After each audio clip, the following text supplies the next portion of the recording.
Assalamualaikum warahmatullahi wabarakatuh. Shalom, Om Swastiastu, Namo Buddhaya, dan salam kebajikan untuk kita semua, terkhusus para Tribuners dimanapun Anda berada.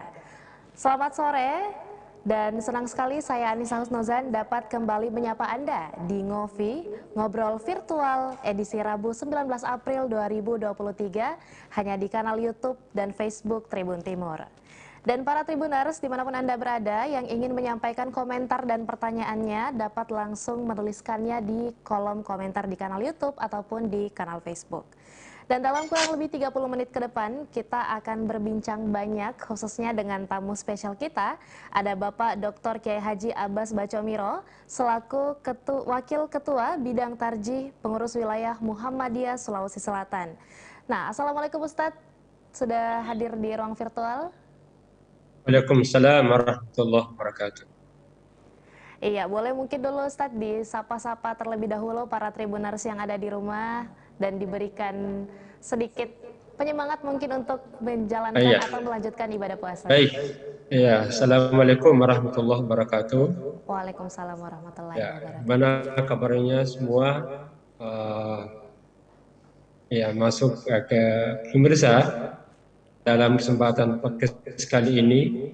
Semoga diberi sehat oleh Allah Subhanahu wa Ta'ala. Amin. Diberikan umur yang baik, memberi kemanfaatan, terlebih khusus di bulan Ramadan ini. Moga-moga dalam bulan Ramadan janji-janji Tuhan itu kita sudah nikmati. Janji Allah itu adalah berkah hidupnya. Apapun yang dilakukan berkah.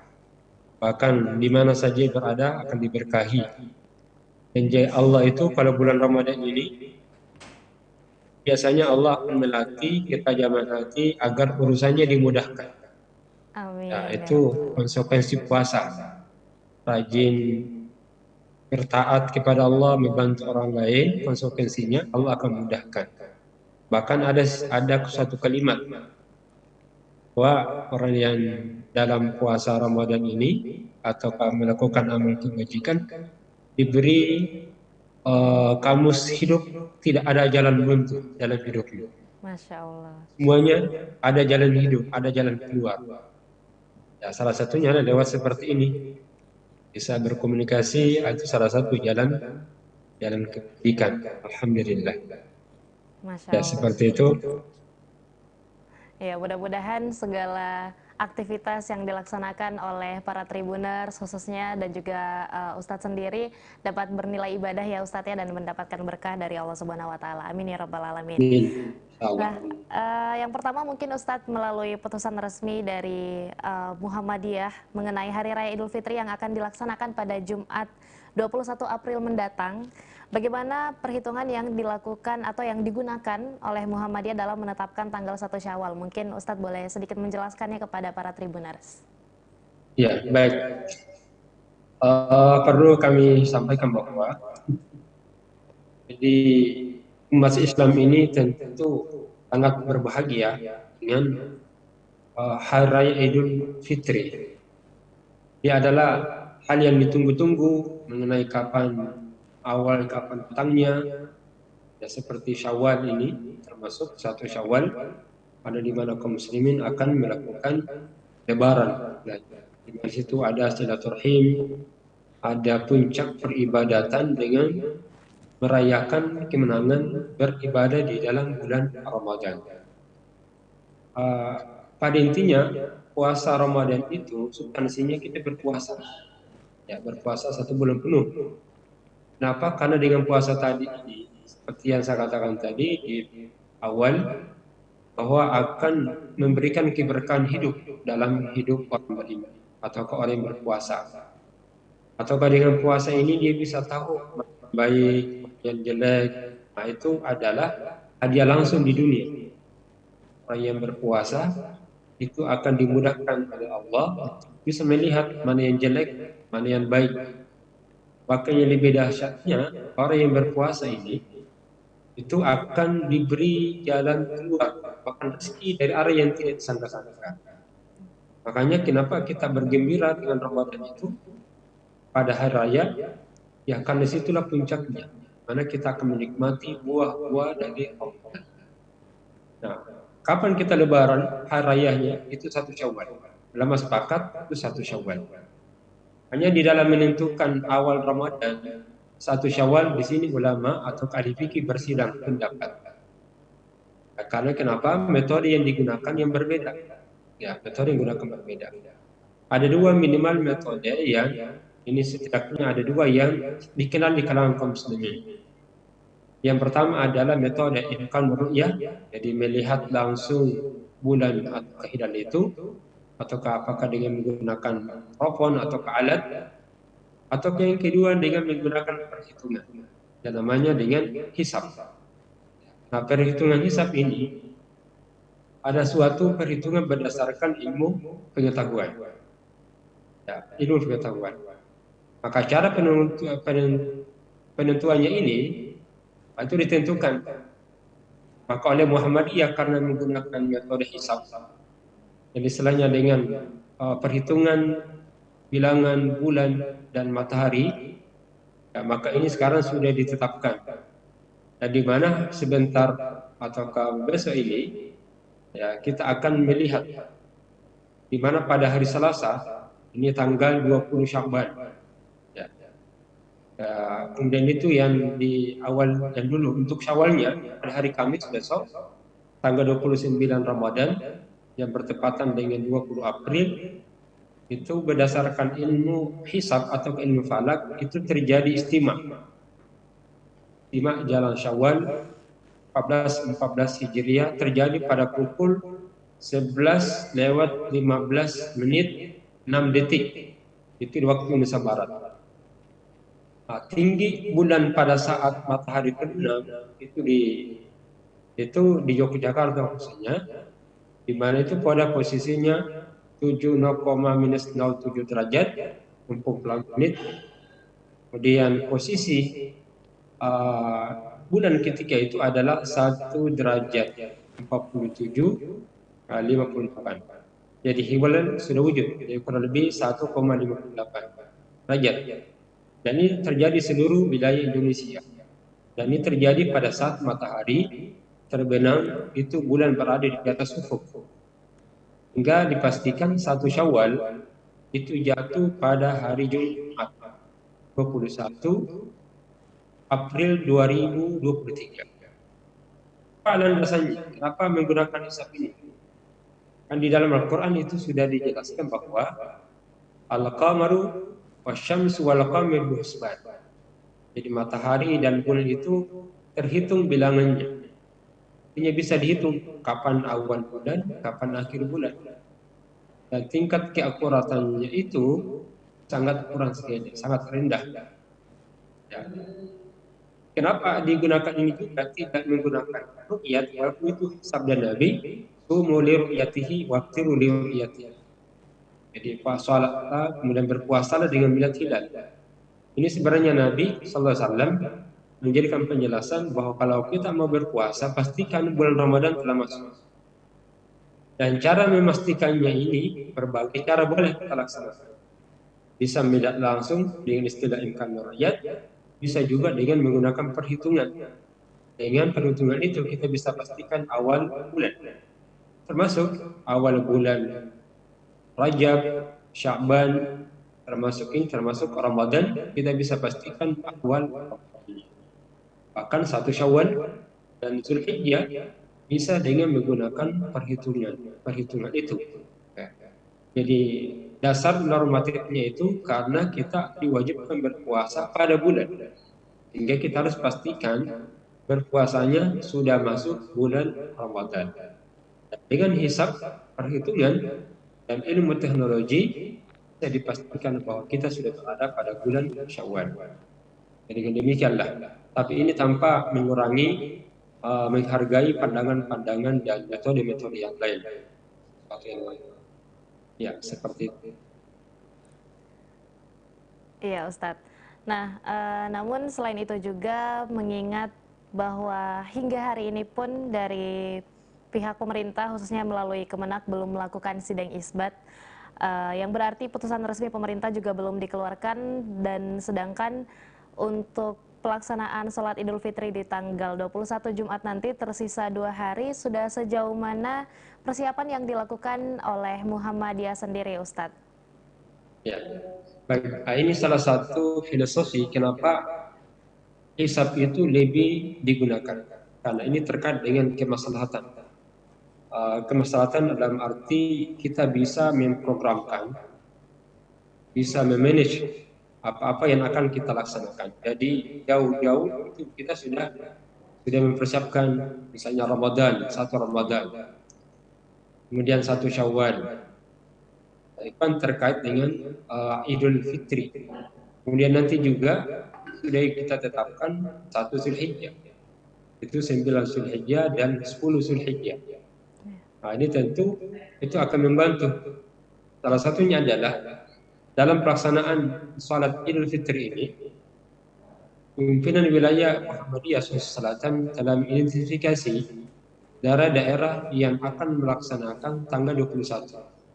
Nah, situ dan nanti dipersiapkan tempat pelaksanaan sholat Idul Fitri beserta dengan para khatib dan imamnya.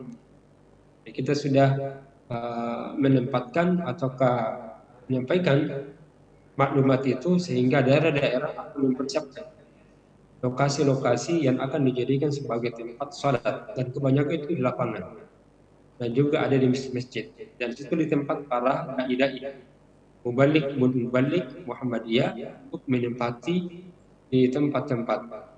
Ini kita telah mengidentifikasi di setiap daerah minimal ada 20 tempat lokasi pelaksanaan salat Id tanggal 21. Ada yang bahkan 64 lokasi seperti di Gua ini sudah cukup banyak.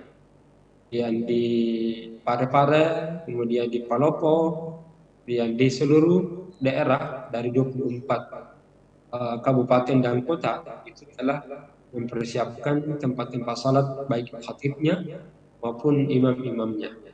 Warga Ahmadiyah atau siapa saja yang meyakini bahwa penentuan awal Syawal itu bisa dengan hisab perhitungan, maka besok mereka bisa mempersiapkan diri. Ya.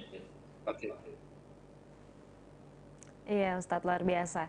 Nah, mengenai tadi tentang sudah dibagikannya lokasi-lokasi, ditentukannya lokasi-lokasi dan juga imam dan khotib yang akan mengisi Lebaran Idul Fitri di tanggal 21 April nanti, saya juga sudah mendapatkan infonya yang bisa diakses langsung dari media sosial Muhammadiyah Sulawesi Selatan ya, Ustadz ya, melalui Instagram dan juga ya. Dan juga beberapa pesan yang disiarkan ke masyarakat luas. Nah, setelah itu mungkin kita masih akan berbincang banyak, terlebih lagi ada beberapa komentar di kanal YouTube yang mungkin akan kita diskusikan bersama, namun sebelum itu kita jeda pariwara terlebih dahulu.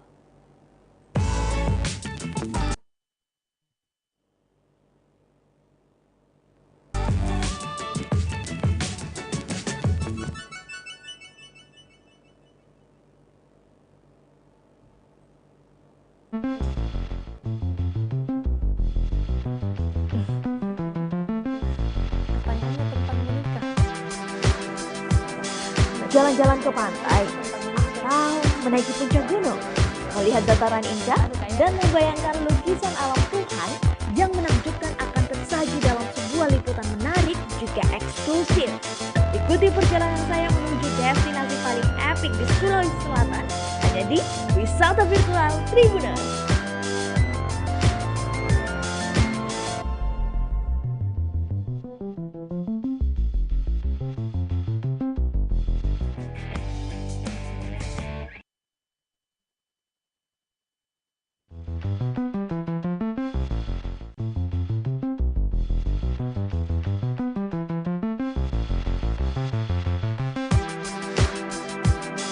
Jalan-jalan ke pantai atau menaiki puncak gunung, melihat dataran indah dan membayangkan lukisan alam Tuhan yang menakjubkan akan tersaji dalam sebuah liputan menarik juga eksklusif.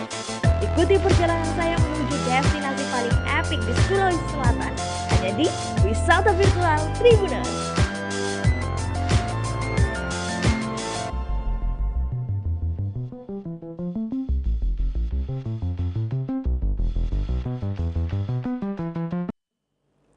Ya, terima kasih para Tribuners untuk tetap bersama kami di Ngobrol Virtual edisi Rabu, tanggal 19 April 2023. Nah, kembali kami menyapa Ustadz Abbas. Assalamualaikum Ustadz.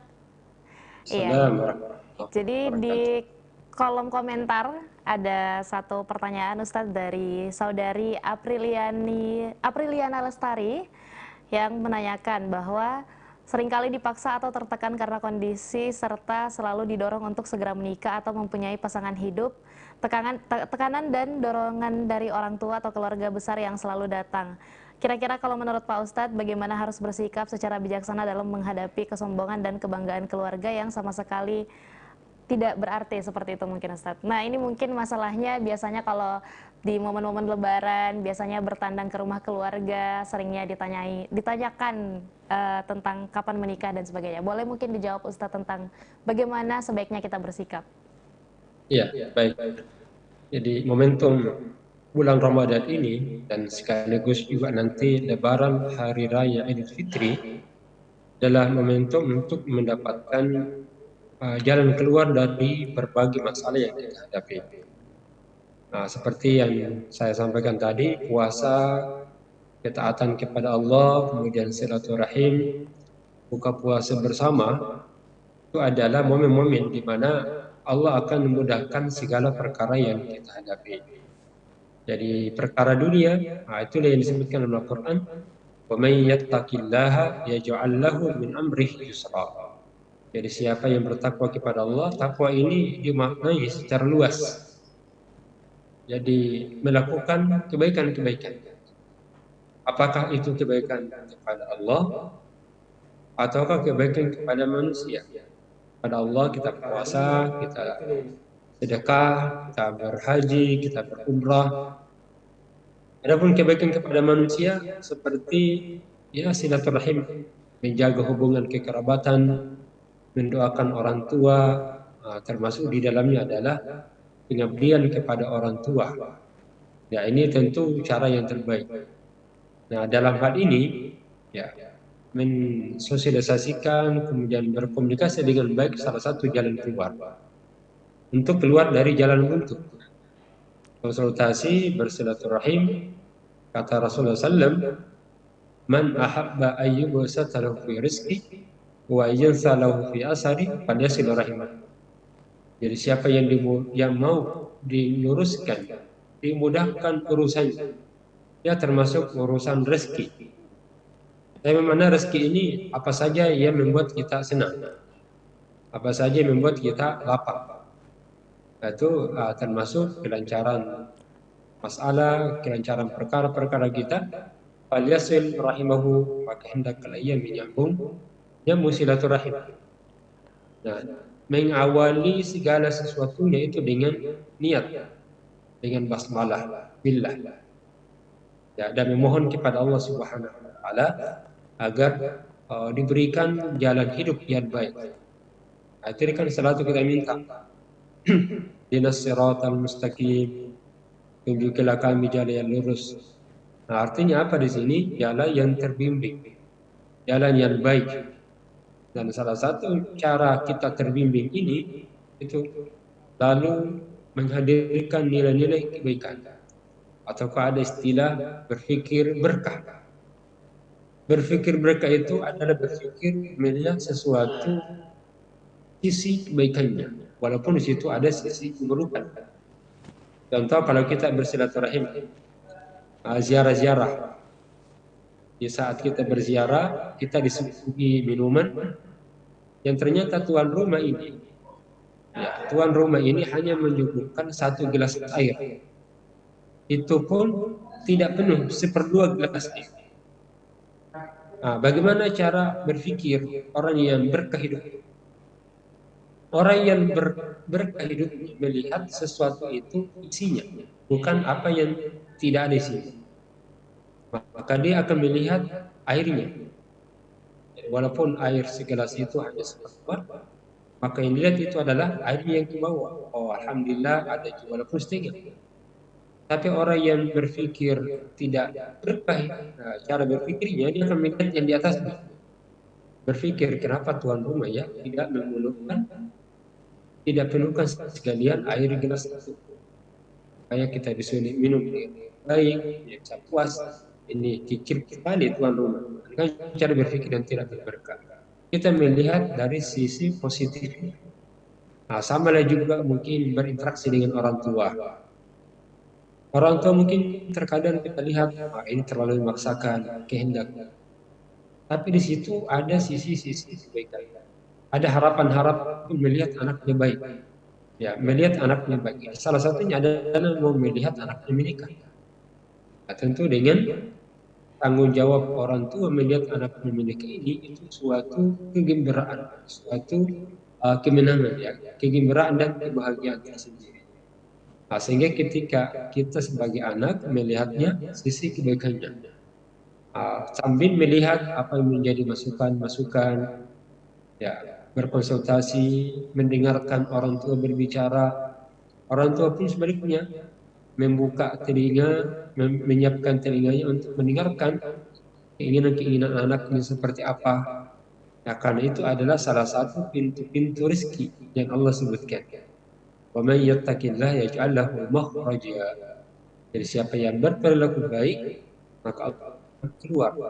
Nah, jalan keluarnya itu biasanya adalah ada kesempatan berkonsultasi, bertukar pikiran dengan keluarga.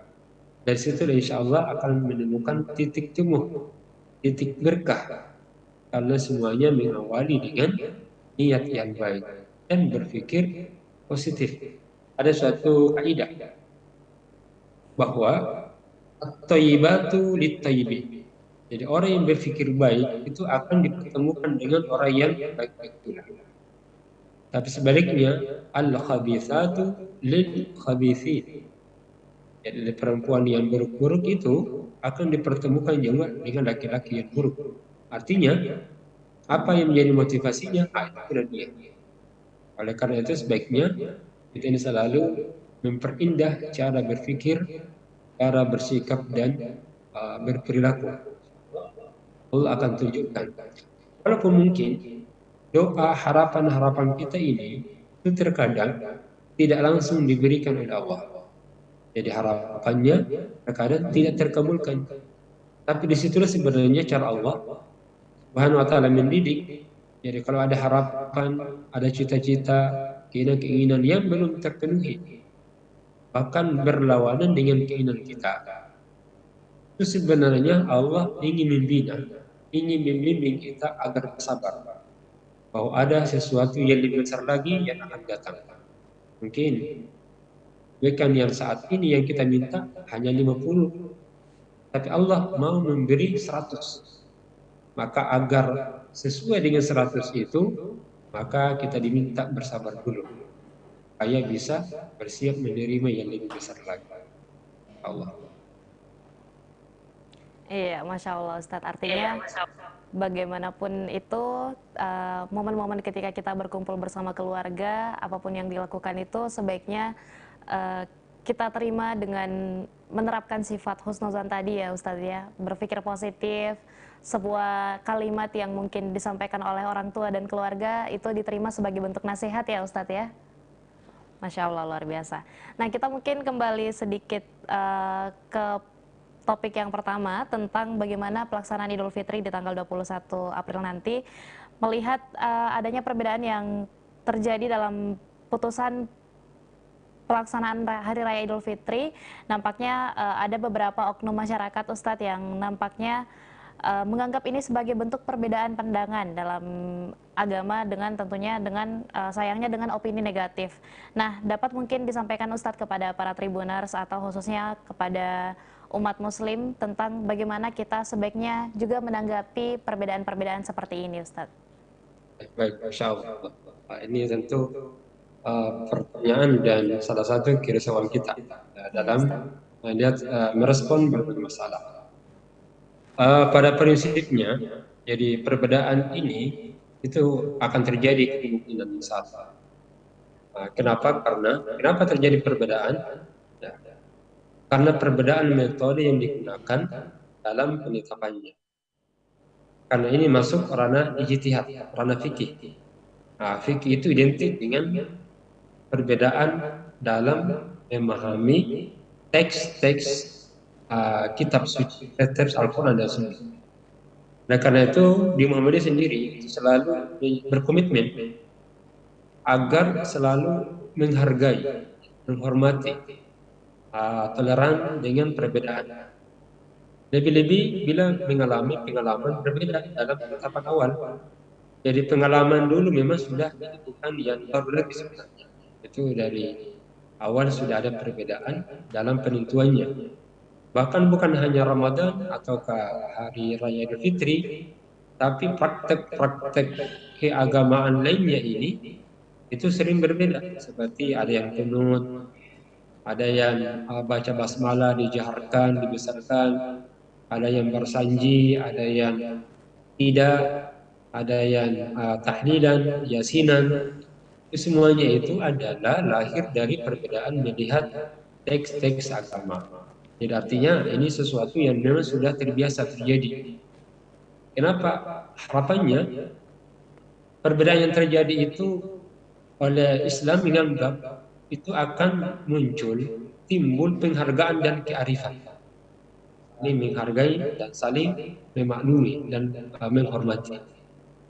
Ya, dan ini sudah terjadi. Jadi watak umat Islam itu dalam menyangkut peribadatan, dalam menjalankan agama itu sudah hal yang wajar dari cara bahkan Indonesia. Apalagi kalau kita kembangkan di luar negeri, lebih besar lagi perbedaannya. Nah, tapi kita tidak boleh menganggap ini sumber perpecahan. Jangan menganggap sebagai sumber perpecahan. Bahkan menjadi sumber keretakan antar anak bangsa. Karena ini menyangkut ijtihad yang menjadi bagian dari denyut nadi perjuangan perjalanan Islam. Yang dahulu, yang satu sama lain itu saling menghormati dan menghargai. Lebih lagi semuanya ini kan termasuk ibadah. Jadi semuanya itu, jadikan semuanya itu adalah proses ibadah bertakarub kepada Allah. Karena ini adalah beribadah, maka lahirkanlah sifat ihsan kepada manusia, berbuat baik dalam kehidupan, menjadikan diri kita ini semakin lebih baik lagi. Jadi dengan perbedaan itu akan terbentuk insan yang muslim, yang mukmin, yang muhsin, bahkan muttaqi. Sehingga perbedaan apapun itu, kalau itu terjadi, justru semakin memperkokoh diri kita ini sebagai muslim secara pribadi ataupun Islam secara kolektif. Ya, apatah lagi oleh Muhammadiyah, hisab ini itu merupakan pedoman yang berdasar kepada Quran, Sunnah, dan ijtihad secara ilmiah. Nah, oleh karena itu kaum muslimin jangan sampai mempersoalkan hari lalu kita lupa dengan aspek hakikinya. Apa aspek hakiki dari ibadah itu? Ya, itu adalah ketakaruban kepada Allah, khusyuk beribadah. Maka sambutlah Idul Fitri ini dengan spirit ibadah untuk selalu semakin membuat diri kita ini Muslim Indonesia, Muslim yang hubungannya kepada Tuhan itu semakin dekat, semakin melahirkan kesalehan. Ya, karena kalau orang yang baik hubungannya kepada Tuhan itu pasti selalu berbuat baik. Tidak menghabiskan waktu kita ini berdebat di dalam perbedaan, tapi kita fokus terhadap hal yang disepakati, yaitu substansi daripada puasa. Inilah yang nanti akan melahirkan warga dan elit bangsa yang moral, yang moralitasnya, etika dan akhlak dan budi pekertinya itu selalu menghargai. Ya, dan itu adalah budi pekerti. Kalau kita saling menghargai, menghormati, bahkan antara suami istri saja itu ya saling menghargai karena terkadang berbeda. Menghargai, mengakui keberadaannya, ya karena itulah salah satu cara kita bertakarub kepada Allah Subhanahu wa Ta'ala. Seperti itu. Iya, Masya Allah, luar biasa sekali Ustadz. Cukup banyak ya pencerahan yang diberikan oleh narasumber kita hari ini, para Tribuners. Dan tentunya saya betul-betul sepakat dengan Ustadz bahwasanya segala bentuk permasalahan, baik itu perbedaan, itu adalah hal yang lumrah ya Ustadz ya. Maka dari itu sikap kita untuk menanggapi permasalahan yang demikian adalah salah satu upaya kita untuk menjadi manusia yang berbudi pekerti. Seperti itu mungkin Ustadz ya. Nah terakhir mungkin apa harapan Ustadz untuk atau mungkin apa pesan yang mau Ustadz sampaikan kepada para Tribuners dimanapun mereka berada, dimanapun para Tribuners berada, tentang bagaimana mungkin kita sebentar lagi akan menemui bulan Syawal Ustadz. Ya. Baik, alhamdulillah kita ini sekarang telah berada pada hari yang ke-28 Ramadan. Jadi sebentar malam lagi masuk malam ganjil. Nah, malam ganjil termasuk malam-malam yang dinyatakan oleh Allah Subhanahu wa taala adalah malam yang dipastikan turunnya Lailatul Qadar. Yang kedua, kita fokuskan ibadah kita dan upaya untuk bertakarrub kepada Allah Subhanahu wa taala sehingga manfaat, faidah-faidah, buah-buah janji-janji Allah bagi orang yang berpuasa, orang yang tadarrusan, orang yang taraweh, ya atau buka puasa bersama itu diperoleh.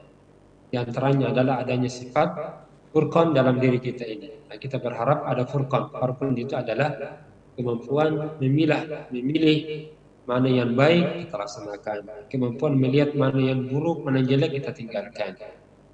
Sifatnya dalam keluarga ini dibutuhkan, apalagi dalam rumah tangga. Yang sampai ada yang haram kita tidak tahu, kita tinggalkan. Nah, puasa itu melatih diri ketajaman hati melihat yang hak dan yang batin.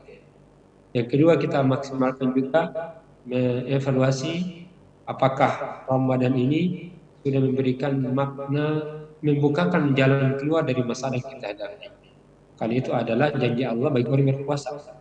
Allah akan mudahkan rezekinya, bahkan diberikan rezeki dari arah yang ia tidak duga, dan juga Allah akan memberikan jalan keluar dari segala masalah. Nah, ini dan harus kita asah dengan cara meningkatkan